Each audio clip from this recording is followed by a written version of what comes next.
So an election is a contest where we choose effectively who's going to take a political office. That office can be dog catcher, that office can be president. Each office has a certain degree of powers that's associated with that particular office. And so people vie for control of those offices. Sometimes they do good things, sometimes they do bad things, but that is part of the political process.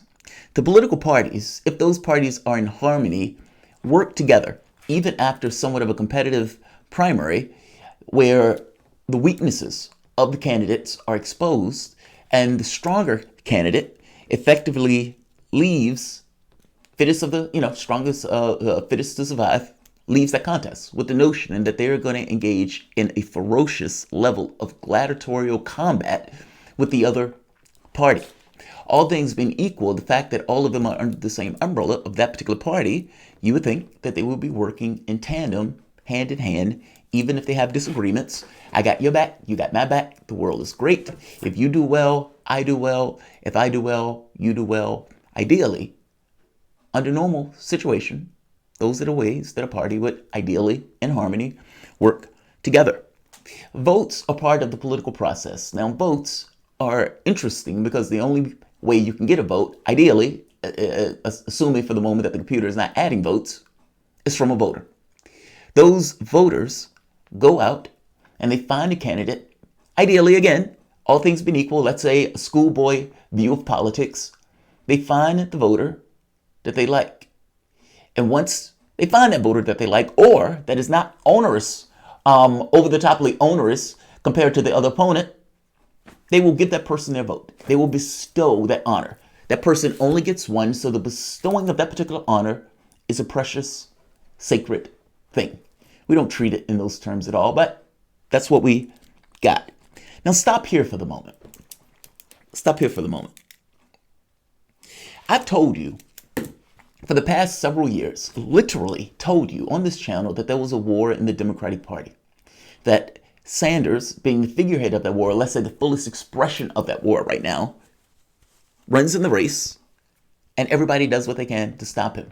But that war had been raging from the standpoint of AOC talking about we need to primary some folks with the Democratic Party or the DSCC and the DCCC or the DCCC, saying that we will literally blacklist people who are backing lefties in their challenges to incumbents, meaning that the only way one of those dinosaurs can get out the office is if a Republican beat them.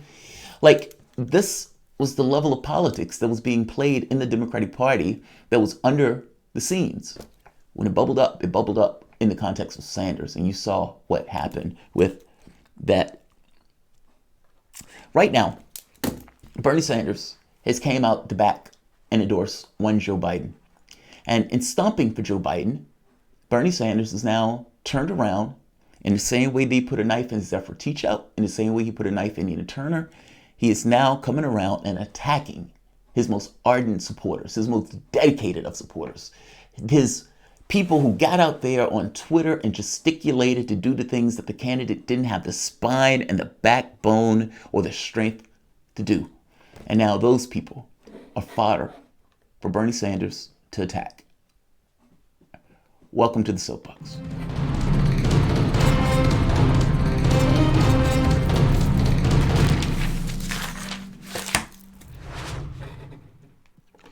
My name is Jamarl Thomas. This is the Progressive Soapbox. Guys, if you dig this content, please like, share, subscribe. You can always support PayPal Patron.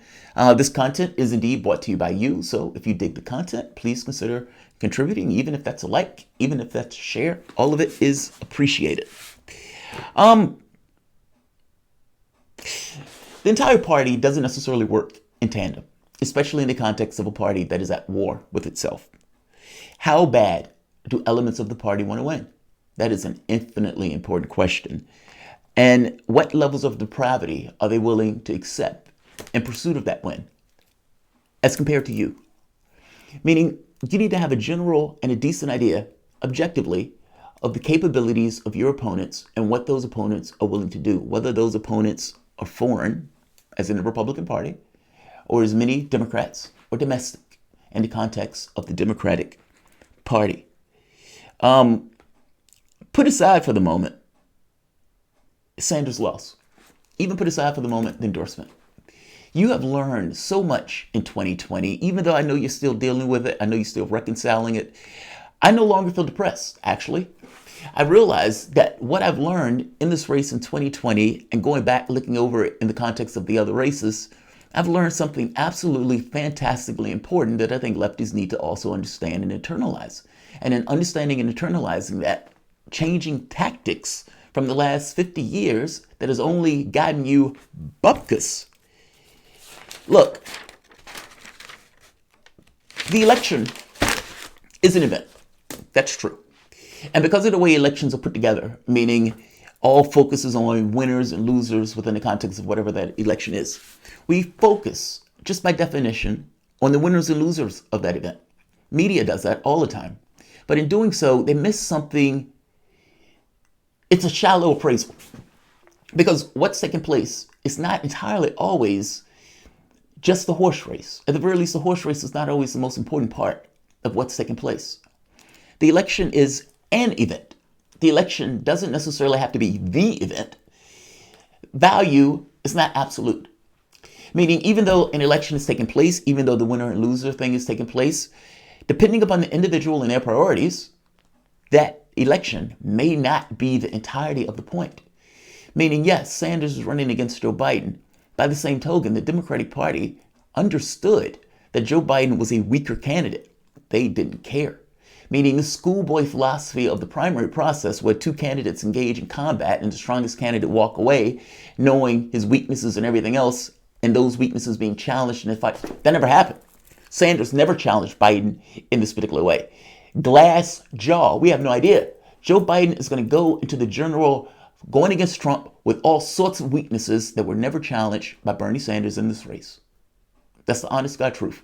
Leave me if you want in regards to a subscriber. Tell me before you leave, what am I saying that's wrong? My point here is that this election makes more sense if you look at it from the context of the Democratic Party versus Sanders, because that's basically what took place and what the Democratic Party was willing to do and what they were willing to accept, even if it meant losing to Trump, which was the number 2 priority in this contest. Everything was oriented around how do we stop Sanders? How do we stop Sanders? And they were able to utilize Joe Biden off his rocker, cognitively challenged, in order to sop up the black vote to do that.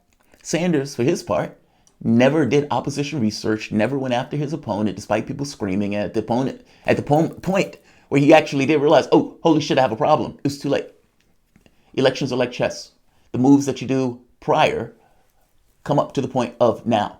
Meaning you can do something that inoculates your opponent for something that you may need to actually hit him with later, which is the reason why his attacks on Teachout and Amina Turner was so damaging and ill-advised.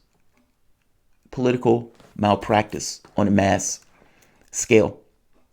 My point is, in this election, we learned something as lefties, again, that must be internalized. Take a look at this. Do you remember this? Listen to what's being asked and understand what this means, because it has meaning. It's not just something happening in a vacuum. This event is dramatically important for lefties. This is the unmasking. This is the Jig Is Up moment. To the Democratic National Convention to clinch this nomination. Okay? If that happens, I want all of your opinions on this. Should the person with the most delegates at the end of this primary season be the nominee, even if they are short of a majority? Senator Sanders, I'm going to let you go last here because I know your view on this.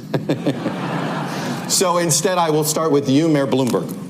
Whatever the rules of the Democratic Party are, they should be followed. And if they have a process, which I believe they do, I'm trying to do so this, that yes or no, everybody to make it else, fast. everybody can. So you want the convention to work its will? Yes. Senator Warren. But a convention working its will means that people have the delegates that are pledged to them, and they keep those delegates until you come to the convention. All of the people. All righty. Vice President Biden? Play by the rules. Yes or no? Leading person with the delegates, should they be the nominee or not? No, let the process work its way out. Mayor Buttigieg? Not necessarily, not to lose. Senator Klobuchar? Let the process work. Senator Sanders? Well, The jig is up. That's what that was. What does that mean? For the moment, step back. What does that mean? That means that the Democratic Party, if Sanders, at that moment they thought Sanders was going to run away with it.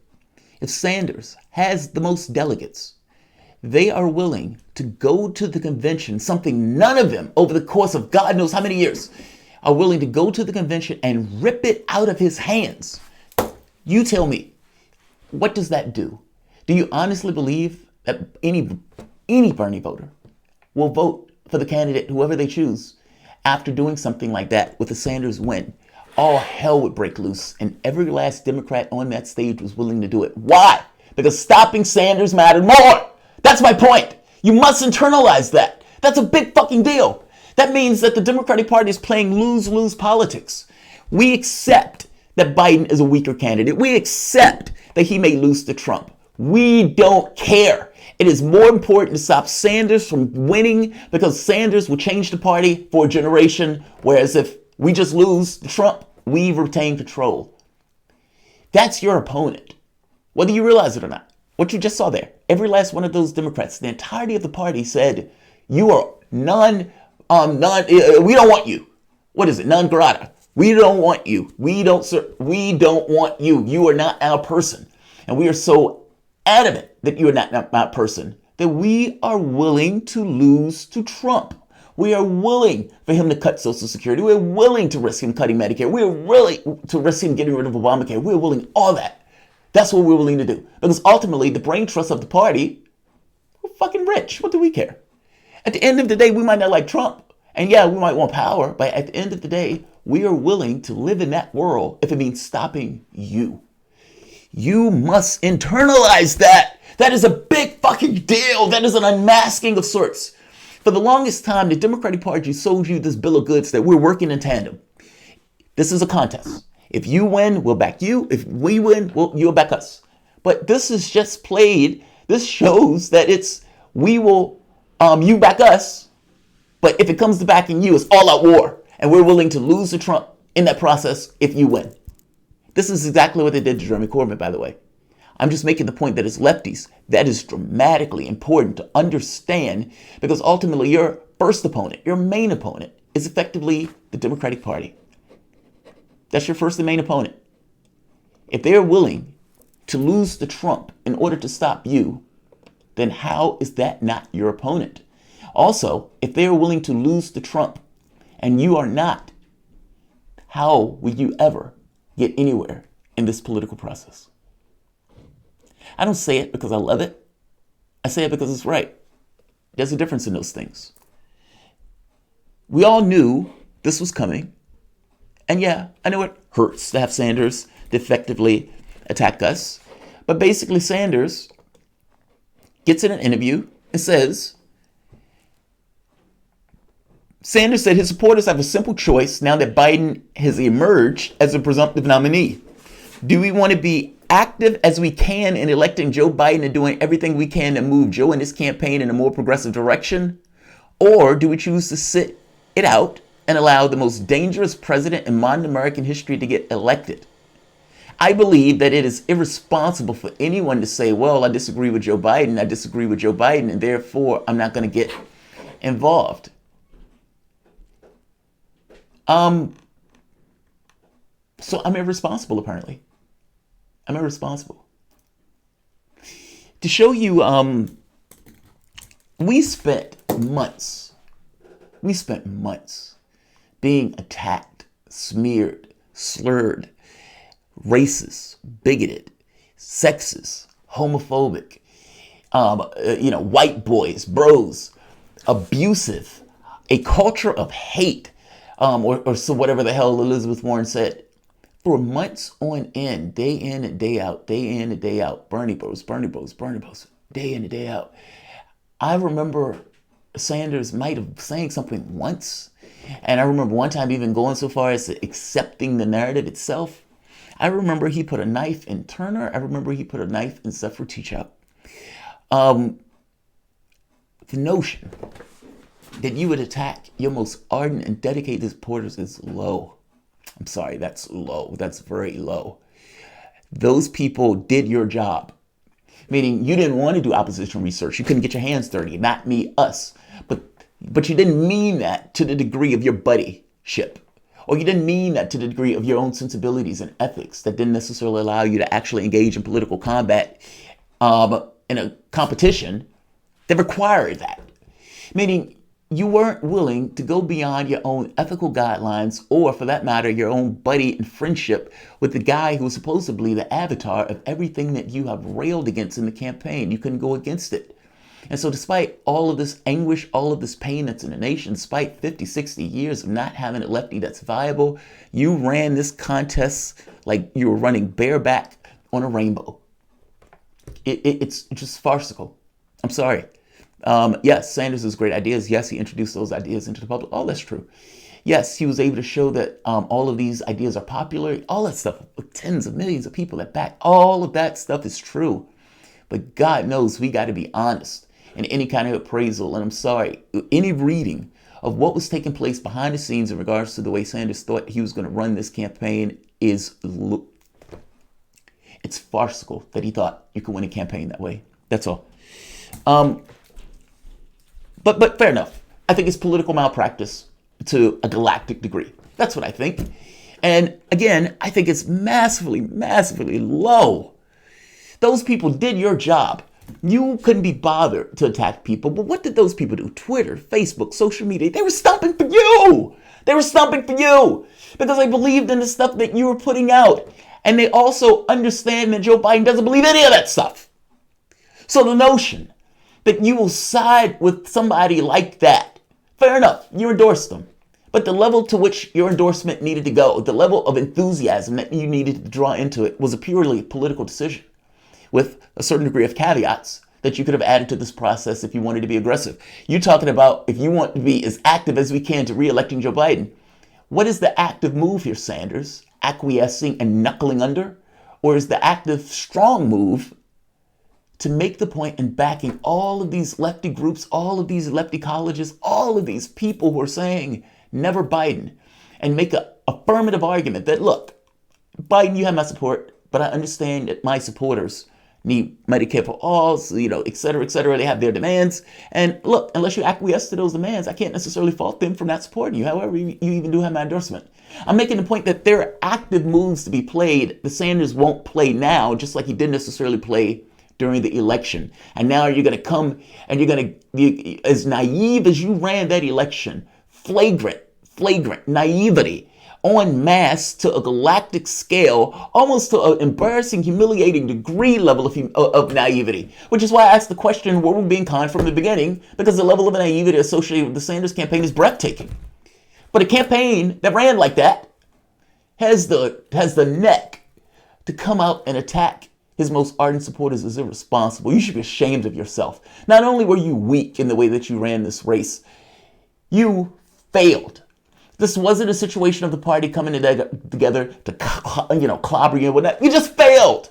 You ran a horrible race. And you can't run a race like that as a lefty and believe that you're going to win. What did Obama do? Obama was able to win. He was able to beat the machine. And I know a lot of people think that Obama was part of the machine and everything else. At the time where Obama was running, people thought that guy was a flaming lefty. And they used the same arguments against him as Sanders. But the difference here is Obama understood, A, people were looking for change, and B, I need to make the argument that Hillary Clinton is not that person. Sanders, on the issue of electability, could never make the argument that Clinton lost, Kerry lost, Al Gore lost. Why? Because it would have hurt their feelings, and he didn't want to bring that up. So the strongest argument to make about Biden's electability being Biden's strongest argument, was off the table. If you want to leave my channel for that, fucking leave. But that's goddamn true. As my wife said, I'd rather lose a friend than a fight. That is absolutely true. The thing that matters to me is, am I right? As you guys have seen on my channel, I have a fetish for being right. I would tell you in a heartbeat if I'm wrong, but God knows I have a fetish for being right. And I am right 1,000% in what I am saying here. If I'm being honest, I don't make this argument lightly.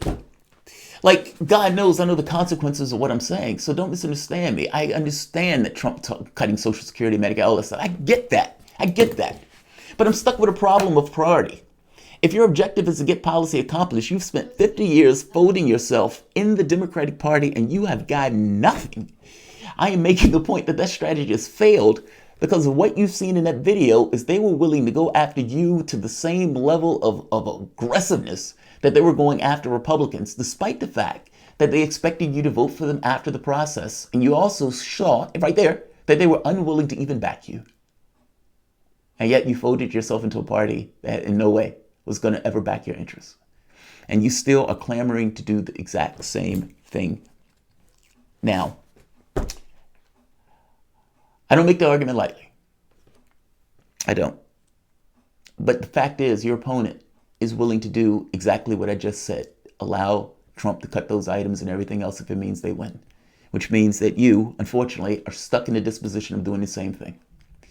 In the Vietnamese War, the Vietnamese didn't necessarily ask for that war, but the Vietnamese was willing to give everything that they had, including 2 million of their people, in order to win that war by effectively just not losing that war. I hope you understand what I mean. There's some levels that you're just forced to based on the level of your opposition. You don't always get to choose the level of the fight. There are some fights where you just need to win. And part and parcel to starting that win is to let the Democratic Party get their wish. They believe Joe Biden was going to fail. Let him fail.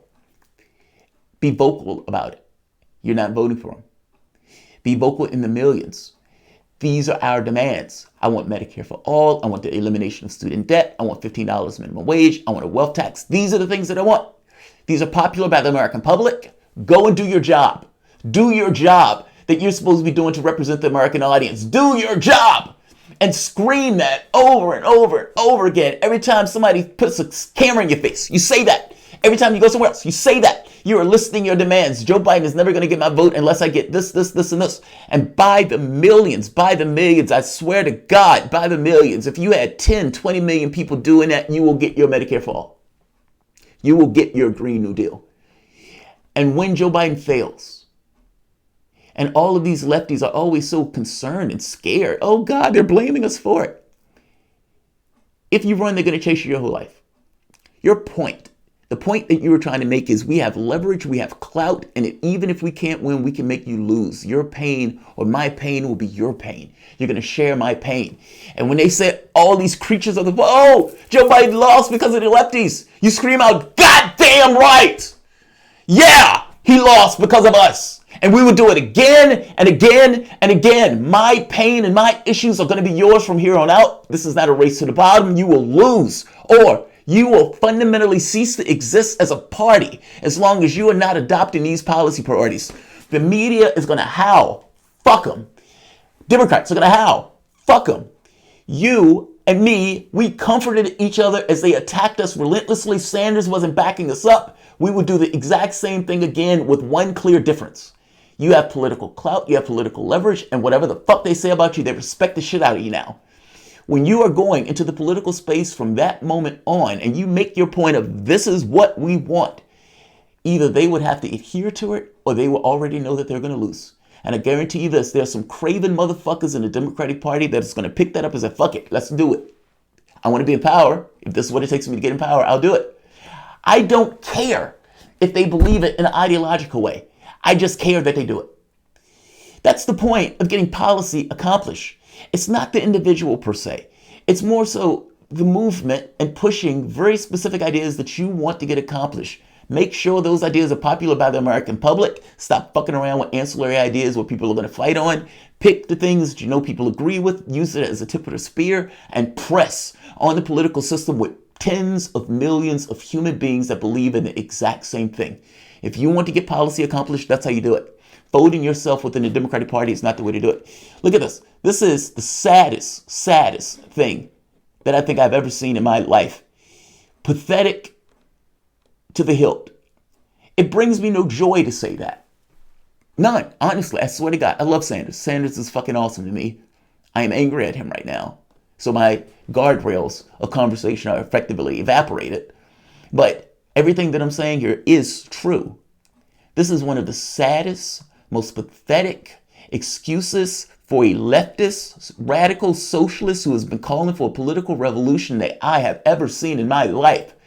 Whatever you want to think of me, whatever you want to think of Biden and Sanders, this is not a good look for Sanders. This is entirely pathetic. And it's a bill of goods. In this moment, in order to sell Biden, he is selling his supporters a bill of goods, something that he knows is bullshit and is entirely political castings. When you and I are in a political race of combat, and my champion and your champion engage in that combat, and however that goes out, your champion may actually need my support. And because your champion needs my support, your champion comes to my champion and says, look, what do you want? You didn't win, so you're not going to get it all. But what do you want for me to support you? And if your champion is strong, your champion plays a hard ball and comes to some level of agreement, knowing that at any point you can always walk. Because if you don't get what you need in sufficient quantities, will both of you agree? If I say, hey, I'll give you this baseball card for your firstborn, you're going to tell me no. That's not a good deal for you. That's not adequate for you. It's unequal in its distribution, especially from the standpoint of power between the two sides. I'm making the point that, yeah, Sanders lost, but it's not like Sanders doesn't have leverage in this process. Sanders just refused to use it, just like he refused to use it in the race. Out of cowardice, out of weakness, whatever you want to call it, this is not the pathway to get what Sanders wants. Shit, I've gone too far in this video. Let's play this real quick. As you've indicated, we are living in an unbelievably unprecedented moment. You and I were chatting a few months ago. Not in a million years would we have believed that we would be talking to each other in our respective homes, that we could not, do rallies, that we could not get out of the house. We would not have believed that we'd be looking not only at a pandemic, which, as you indicated, has taken over 20,000 lives in our country, 500,000 people infected, but has cost us 16 million jobs, and that's probably a conservative number. The real number is probably higher than that. So we are in a terrible moment, an unprecedented moment, and I know we share the understanding that we've got to go forward right now and out of this in an unprecedented way to address the terrible pain that so many of our fellow Americans are feeling. So today I am asking all Americans, I'm asking every Democrat, I'm asking every independent, I'm asking a lot of Republicans to come together in this campaign to support your candidacy, which I endorse, to make certain that we defeat somebody who I believe, and I'm speaking just for myself now, is the most dangerous president in the modern history of this country.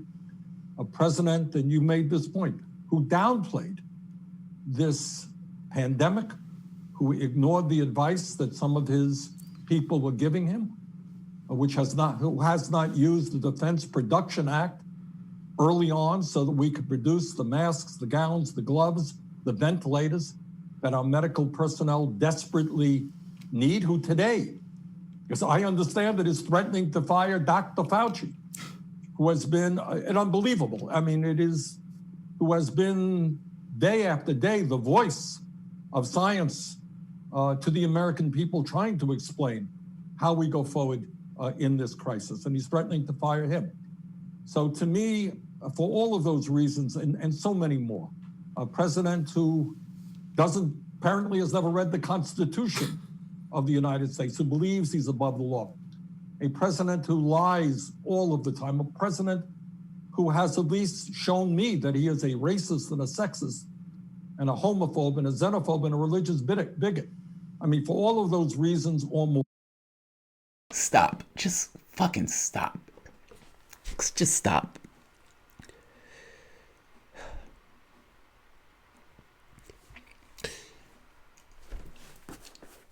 You're sitting beside a man that's accused of rape.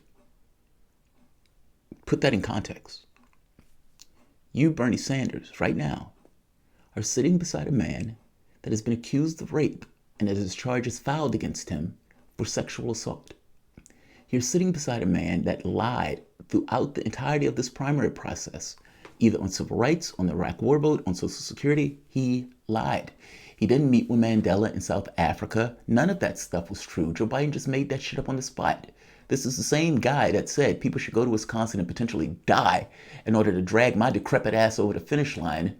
And then the day after, when all of the votes were cast and everything else, he says, yeah, my gut says we shouldn't have that election.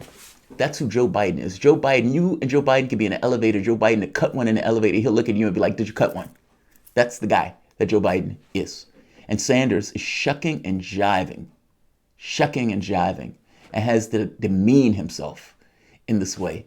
This gets worse. How could it get worse? It gets worse. Listen to this. We've got to make Trump a one-term president, and we need you in the White House. So I will do all that I can to see that happens, Joe. And I know that there is an enormous responsibility on your shoulders right now.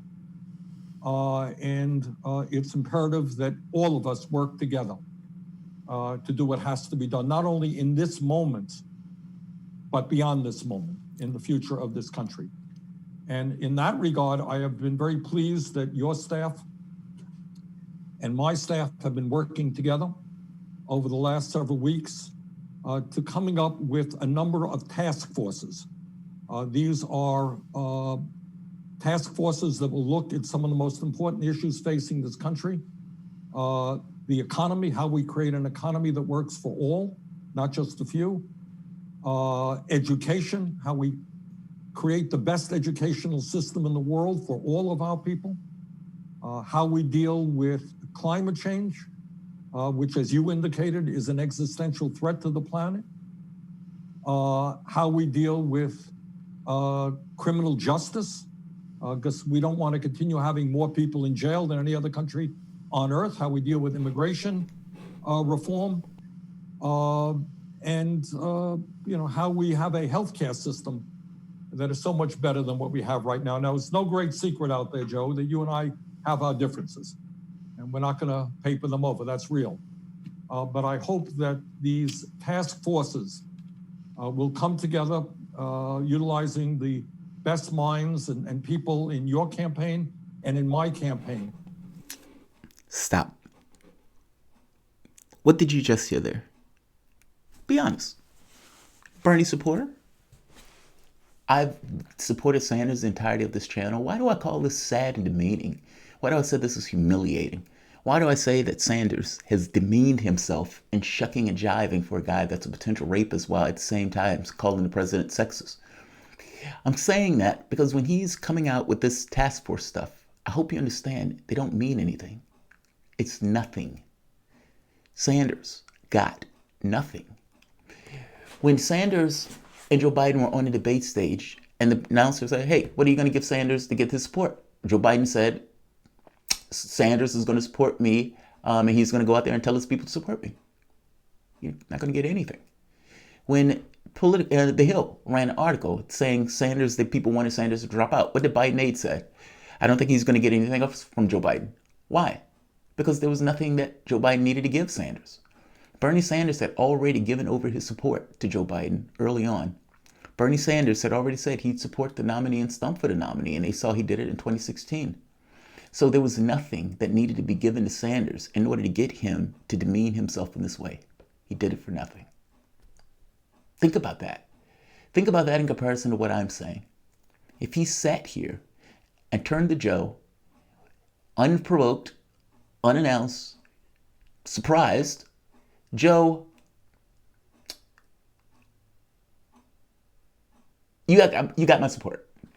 But I got to be honest, Joe, I totally understand why these young folks aren't backing you if you're not backing Medicare for all, $15 minimum wage, Green New Deal, and so on. So the task force is stupid. And he should even say, look, the task force don't mean anything. Those are political things. I'm talking about real material concessions, Joe. Medicare for all, social, etc. And when you put that out there like that, you say, I back all of these youth groups that are pushing for these particular items and are pushing for on the political process. God knows I back those youth groups. Things need to change. There are too many people being ill and injured and hurt. And I am stuck with a philosophical responsibility of being the lightning rod to deal with those issues. Joe, those are what we need. Those are our demands. Take it or leave it. And he gets up and walks away. Nothing stopping him from doing that. He could do that. That's not a move that Sanders would ever make or would even think of. And because of such, this is where we are. This is kind of my point in regards to an assertive strategy versus a weak strategy, and taking into account what your opponent is willing to do versus what you are willing to do. Those things are different. Those things matter. I gotta be honest, I don't understand lefties. You should be lions. Like, think of the philosophical responsibility that you're stuck with. You feel the pain and anguish in regards to what this nation could be, what this world can be, in contrast to what it is, and it hurts that you know that, and you want to change that. That's an admirable goal. That sense of urgency, that sense of hurt should burn in you and connect you with all of these other people across the world. By the same token, how weird is it that with all of this responsibility, with all of this sense of urgency, you lump yourself into a party that in no way has any of those things, entirely because you're scared of the other party, unwilling to engage in political combat in the weapon that you have at your disposal. The same weapon that the Democratic Party was willing to use, the same weapon that the UK Labour Party, the New Labour I should say, was willing to use. There are levels of depravity we are willing to go in order to win, in order to beat you, and in order to enforce our political will. And one of the beauties and virtues of the Sanders campaign is, there are tens of millions of people who have that exact same political disposition that you do. Use it. Just because Bernie Sanders didn't have the gall or the stones or the backbone or the strength to do it doesn't necessarily mean that we ourselves can't. Even if we are disparate entities, just the very notion that we are loud and proud about the fact that Joe Biden is going to lose. And when Joe Biden loses, we are going to dance on his graves. And then we're going to have to fight like hell in regards to the standpoint of Trump. But what you want goes beyond just any singular individual election. Elections come every 4 years. Basically, what you're trying to do is enforce your influence on the political will, gain legitimacy, gain credibility. And in gaining legitimacy and credibility, you gain leverage. The leverage is the thing that you want to use against the political space. You don't get leverage in the beginning because you've waited 50 years always backing the Democratic Party. And because you've always done it for 50 years, that habitual repetition for the most part is expected, even if they're shitting on you for 7 months. I'm saying that needs to change. You must be willing. In the same way that they were willing for Trump to win. Assume that Biden would lose just because Biden is incompetent. And from that particular point, change your priority, not to the individual, but change your priority to the 4 or 5 policies that everybody agrees on and push on those points and make it very clear, not get my vote. And when he loses, turn around and say, we did it and we will do it again. And when those other creatures like, how dare you, tell them to go fuck themselves. Because at the end of the day, they will have a certain level of respect for you, even if they're talking shit about you, which is the thing that you need to have any level of leverage in the political space. Your strategy up to this point has just been wrong. I'm saying your strategy needs to change. It's been 50 years. Grow a spine, grow a backbone. And look, don't take my word for it. I wasn't in the Democratic Party, so this guy was. Want to pull the party, the major party that is closest to the way you're thinking, to what you're thinking. You must show them that you're capable of not voting for them. Because the way the Democratic Party is run now for quite a number of presidential cycles is they pick a nominee in a kind of half-assed process that doesn't really represent much of anybody. And then they tell everybody to just shut up. Don't bring up anything that will complicate life for your nominee. You know he's not for you on this. Why badger him? He's not going to be for you for reasons that you don't understand but are good reasons. Shut up. Turn off your brains. If you don't show them you're capable of not voting for them, they don't have to listen to you. I promise you that. I worked within the Democratic Party. I didn't listen or have to listen to anything on the left while I was working in the Democratic Party because the left had nowhere to go. What a smug asshole. I don't hate Lawrence O'Donnell, but God, he's so fucking smug. But true. It's logical as logical can be. I don't even know why that's complicated.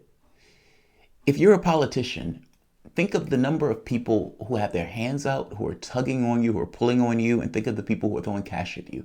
The guy who's rubbing his credit card through your ass cheeks is the guy that you may be paying attention to more. But the catch is, that guy is probably a 1%er, and his interests probably conflicts with the interests of the general population, especially if we're talking about something dealing with workers or employment or taxes or whatever else, or services.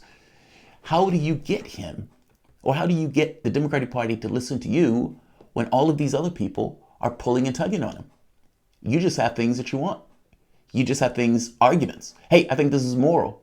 Yeah, moral doesn't pay the bills. Hey, I think this is right for the American public. Right for the American public doesn't pay the bills. You have dollars or pitchforks. I'm calling for pitchforks. Up to this point, you've only had dollars. My strategy is pitchforks. What Lawrence O'Donnell is saying here is as logical and as rational can be. You get no political leverage if you are always willing to sell yourself out for cowardice into a party that doesn't have your political interests at heart, whether that's Republican Party or Democratic Party, same thing. Your leverage depends upon whether or not you have credibility and the ability to influence, meaning the ability in some cases to either win outright or to make them lose and influence their political opinion going forward. That's all you got. Your champion flamed out. Now what? I would make the argument that now what is for all of these lefties all across the United States, the 10 million, 20 million, however million, to, I want to say organize, but that's not it. That's easier said than done. But at the very least, take a political disposition. This is what we want. These are our priorities. The youth groups got the right idea. The catch becomes they need to be able to follow that up with using leverage, either in cash and voicing it, that they're going to make you lose. And having all of these other people organize around that. It would be nice if Sanders would back it. Sanders is not going to back it. He didn't back it in 2016. He's not going to back it now. But that doesn't necessarily mean that the people all across the United States can't do that, even if they're not entirely organized together. If they're engaging in this kind of social media and everything else, the theme, the marching orders should be, we want Medicare for all. We want a Green New Deal. We want a $15 minimum wage. We want to expunge and get rid of student debt. And yeah, we want to increase taxes on the rich. That's what we want. Add in electoral reform if you want, that's fine. But these are the policy proposals that are popular by the American public. They are popular in the context of the Democratic Party. And this is all we want. Now, I don't care who backs those policies. At this point, we're talking about a movement. So we're not talking about a political party thing. And the Democratic Party doesn't back those policies anyway. So it's a moot point, right? In the sense of parties. We're talking about a movement. We're talking about a movement to influence the political space. You get that movement when all of you start to say no. My point of view, my opinion, hate me for it if you want. That's where I am. Patrick, preach. Patrick, preach. Megan Morales. Sam Cedar argues that if Trump wins, BM people will lose their health care and postpone court cases versus Biden. If Biden wins and only 45,000 people die each year instead, it's funny. This is the one concentration camp less Sam Cedar argument. He argued that in 2016. Sam Cedar said he would vote for a can of soup. No shit. It's on video. I'd vote for a can of soup if it had a D on it. That's the person who you're talking to. So yeah, that person would make that argument that sheepdog as many people into the Democratic Party associate up possible. He's affiliated with MSNBC. That makes perfect sense. I suppose somebody can say he's affiliated with Sputnik. That makes sense too. Unfortunately for them, I've had this channel for 3 years before I ever joined the team, and I've never changed my mind in regards to my point of view on the stuff. I've just become more hardened in it, if I'm being honest. Cedar has been preaching the same thing for God knows how long. And he has failed with you and other lefties for all that entire time and getting things done with the country moving further and further to the right. I petition you that your perspective of this has to be brighter than the dum-dum of Sam Cedar of looking at elections as singular events. How old is Sam Cedar? Has there been an election over the course of Sam Cedar's lifetime? I would think so. Then why does all of this focus go into the elections as being a singular one-time event as opposed to being something that's as continuous? And your politics have to some degree change based on the environment which you're dealing with. I'm making the point that this argument that folding within the Democratic Party is somehow getting you what you want is nonsense. The party made it perfectly abundantly clear that they weren't on board for your policy prescriptions and made it perfectly clear that they didn't think much of you. Not to mention, they wouldn't even back you if you wanted. So the notion, the spineless cuck of a person, Cedar, making this argument that, yeah, you need to sheepdog back into the party. That's nonsense. If you want to continue to be maligned, Cedar's your guy. If you want to continue to not get anything done, Cedar's your guy. If you want to actually try to use some level of leverage by having tens of millions of people fall in line under one umbrella of saying no, yes, it's not the easiest thing to do. By the same token, you have a lot of people that are pissed off about this particular primary. And if the argument needs to be made, that argument needs to be made now in social media, and it needs to be made in a way that is unanimous on the left, in a way that tries to influence to come together. And what I mean to come together, it's not enough to just vote no for Joe Biden. It is required at that point for all of these people to be able to get together, be able to have a brain trust, and speak in one voice. And until that happens, the leverage in the political system will always be difficult to accomplish. By the same token, you know those people are out there now. And so at the very least, you have a leg up over where you were. Sorry, Bernie. The movement is Doc Ock said, self-sustaining now. I love that. We, as Syndrome said, outgrown you. Oh, I love that. I love that. I hope that's true and just not posturing. Not BM, 8 million people. Oh, 8 million people. What 8 million people are 8 million people? I don't buy that. I don't know what he's talking about. I don't know what he's talking about, but I don't buy it. He's sheepdogging at this point, trying to get people to vote for his guy. That's all. He's a creature of the party, just like, at this point, Bernie Sanders. Oh, wow. Thank you, man. Rizaki, I think. Bernie has zero leverage now. He gave it all up in the beginning. Yeah. Bernie has zero leverage now. Republican wins with low Democratic turnout. Yes, that's true. Almost half the states didn't vote and look like a represented vote that crowned the Democratic nominee who's ultimately weak against Trump. Yeah, but again, this election doesn't entirely make sense if the person is Biden. If you're paying attention, not if you're just kind of barely looking at it, you're listening to mainstream media. If you're actually paying attention, it doesn't make sense if you're just looking at the race as like, wow, that guy is so cognitively challenged. However, if you're looking at this in a context, we need to stop Sanders. It makes all the sense in the world. Trump matters less. That's just, I don't even know how this is argued at this point. Sam Cedar's party was perfectly willing to put in a weaker candidate if that meant stopping Sanders. So tell Cedar to fuck himself and let the party win with that weaker candidate. That's where I'm at. So, I don't buy this this argument. I don't buy this argument. Trump is 4 by Biden gets 8+ wars. Oh, Trump is out in 4. Biden gets 8+ wars. Oh, that's funny. Ben Rowley. Never rest the movement on the shoulders of one person. No movement should be that powerful. No person should be that powerful, nor should a progressive movement be that weak. Yes, agreed. I agree with you now. It took me a while to get to that point of view, but I agree with you now. I do agree with you now.